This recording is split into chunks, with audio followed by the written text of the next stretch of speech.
नमस्ते श्री कृष्णदास बाबा। पहले पार्ट में आपने सुना है कि वह गोवर्धन तट पर आ गए। अब आगे श्री कृष्णदास बाबा गोवर्धन में चकलेश्वर नामक स्थान पर रहने लगे। उस समय राधाकुंड और गोवर्धन में बहुत से पंडित महात्मे रूप सनातन आदि गोस्वामी युग के संस्कृत ग्रंथों का सहारा लेकर भजन करते थे। श्री कृष्णदास बाबा को संस्कृत भाषा का यथेष्ट ज्ञान न था, इसलिए वे किसी वृद्ध वैष्णव के निकट हरिनामामृत व्याकरण का अध्ययन करने लगे। उस समय उन्हें एक विकट समस्या का समाधान करना पड़ा। उनका अध्ययन भजन में बाधक होने लगा और भजन अध्ययन में दोनों को अंतराय जान एक दिन अत्यंत दुखित हो उन्होंने मानसी गंगा में प्राण त्याग देने का संकल्प कर लिया। रात अनिद्रा और चिंता में व्यतीत हुआ। शेष रात्रि में उन्होंने सुना कि उनकी कुटी के बाहर से कोई आवाज दे रहा है, कृष्णदास, ओ कृष्णदास। बाहर आए तो प्रत्यक्ष रूप से सामने खड़े देखा और सनातन प्रभुपाद और श्री ललिता देवी को आज दंडवत कर उनके चरणों में जा बैठे।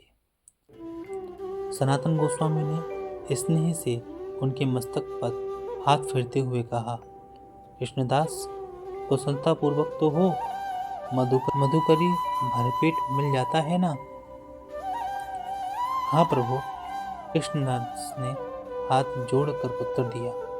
तब सनातन प्रभु ने कहा, देख बेटा, शास्त्र अनंत है, जिसका जहाँ तक अधिकार है वहीं तक उनका अनुशीलन करना यथेष्ट है। शास्त्र ध्यान के कारण तुझे मरने की आवश्यकता नहीं। ऐसी कुबुद्धि फिर न करना।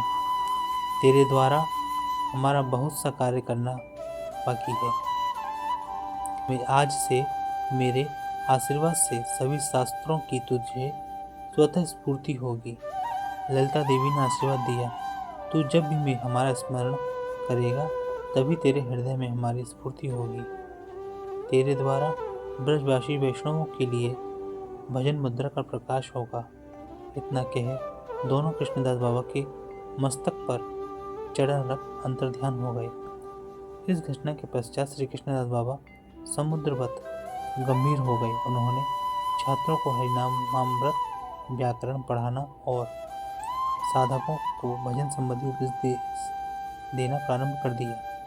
हरिनामामृत व्याकरण पढ़ाते समय वे प्रति सूत्र में नित्य लीला स्थापन कर भजन मुद्रा के द्वार का उद्घाटन करते, जिससे छात्रों को अध्ययन के साथ साथ भजन शिक्षा का अवसर भी प्राप्त होता। उन्होंने श्री गोविंद लीलामृत, संकल्प कल्पद्रुम, पद कल्पतरु, क्षण दागिती, चिंतामणि, पदामृत समुद्र आदि बहुत से ग्रंथों का अध्ययन कर श्रीमन महाप्रभु के अष्टयाम लीला स्मरण के साथ श्री राधा गोविंद की अष्टयाम लीला स्मरण की पद्धति का प्रणय किया। अनुगत वैष्णवों को वे उसके अनुसार भजन शिक्षा देने लगे। यही भजन पद्धति परिवर्तन काल में गुटका के नाम से प्रसिद्ध हुई। बाबा जिन्हें भजन शिक्षा देते वे सब नित्य रात्रि में उनसे पास जाकर अपने अपने भजन की बात कहते। यदि उनके भजन में कोई भूल भ्रांति होती तो वे सुधार देते। एक दिन एक महात्मा अपने भजन के विषय में बिना कुछ कहे क्रंदन करने लगे। बाबा ने पूछा तो बोले, आज मैं कुछ भी भजन न कर पाया। प्रातःकालीन लीला स्मरण में प्राणेश्वरी के दाहिने हाथ में अलंकार पहनाते समय श्रीहस्त की शोभा में मन इतना अटक गया कि बहुत हटने की चेष्टा करने पर भी न हटा। बाबा ने उसे उत्साहित करते हुए कहा, तुम्हारा ही तो यथार्थ भजन हुआ है आज। सिद्ध बाबा ने जिसे जिसे भजन का उपदेश दिया वे सभी सिद्ध हो गए। साधारण सिद्ध पुरुषों के लक्षणों से ब्रज के सिद्ध पुरुषों के लक्षण सर्वार्थ पृथक है। ब्रज जनानुगत वैष्णवों के अंत निश्चिंत भावदेह की प्रवृत्ति जब बाह्य देह में स्फुट रूप से प्रकट हो दूसरों को दृष्टिगोचर होती है तब उसे भजन सिद्धि कहते हैं। सिद्ध कृष्णदास बाबा के आनुगत्य में भजन कर जो लोग सिद्ध हो गए उनमें मुख्य हैं गोवर्धन के द्वितीय श्री कृष्णदास बाबा, मदन मोहन ठौर के श्री नित्यानंद दास बाबा, झाड़ू मंडल के श्री बलराम दास और काला बाबा। श्री कृष्णदास बाबा जी भजन सिद्धि के से संबंधित बहुत सी घटनाओं के लोगों के प्रत्यक्ष दर्शन किए। पर राधा कृष्ण मानसी गंगा में जल केली कर चुके थे। पट पर ललिता विशाखा दी उनकी वेशभूषा में लगी थी। रूप मंजरी आदि प्रसाधन सामग्री एकत्र कर रही थी।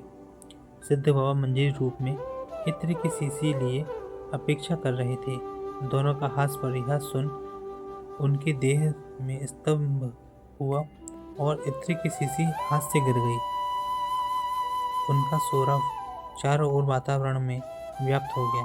मानसी गंगा पर स्नान के लिए आए हुए वैष्णवों ने उस दिव्य गंध का अनुभव किया। सिद्ध बाबा ने उसका कारण पूछा तो वे अपराधी की तरह बोले, क्या करूं भाई, मैं अपराधी जीव हूँ, सेवा की योग्यता मुझ में कहाँ है। प्रिय प्रीतम की सेवा के समय इत्र किसी हाथ से गिर गई, उसी की गंध तुम लोग ले रहे हो। ऐसे ही एक दिन बाबा हाथ में करुआ ले मानसी गंगा में स्नान करने लगे। वहां जुगल किशोर की जल केली देख वे भावाविष्ट हो अगाध जल में कूद पड़े। उस समय वहां और कोई न था। बहुत देर तक जब कुटिया पर न पहुंचे तब सेवक चिंतित हो उठे।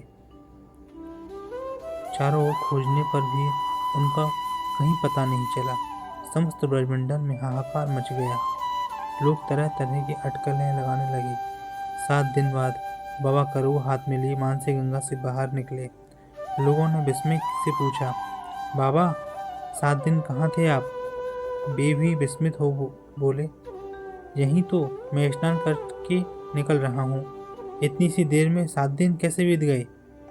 तुम लोगों को यह कैसा भ्रम हो गया है? कहते हैं कि सिद्ध बाबा कई कई दिन तक मानसी गंगा में डूबे रहकर जल स्पर्श शून्य से विश्वनाथ चक्रवर्तीपाद के स्वहस्त लिखित ग्रंथ लेकर बाहर निकलते।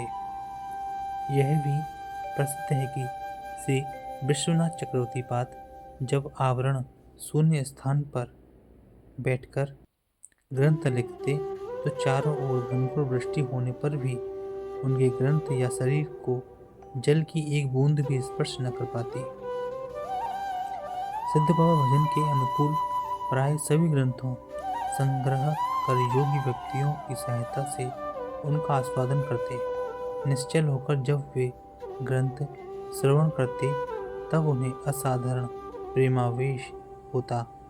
नेत्रों में अश्रु, नासिका से श्लेष्मा और मुख से लार जैसा अजस्र प्रवाह होता कि दोनों ओर बैठे 2 वैष्णव लगातार पहुंचते रहते तो भी न पहुंच पाते। श्री ब्रजमंडल के सारे वैष्णव सिद्ध बाबा के पास जाकर भजन विषयक जिज्ञासा करते। बाबा निरंतर भजनावेश में रहते हुए भी उनके अनुकूल उपदेश कर उन्हें भजन में उत्साहित करते। जय जय श्री राधे।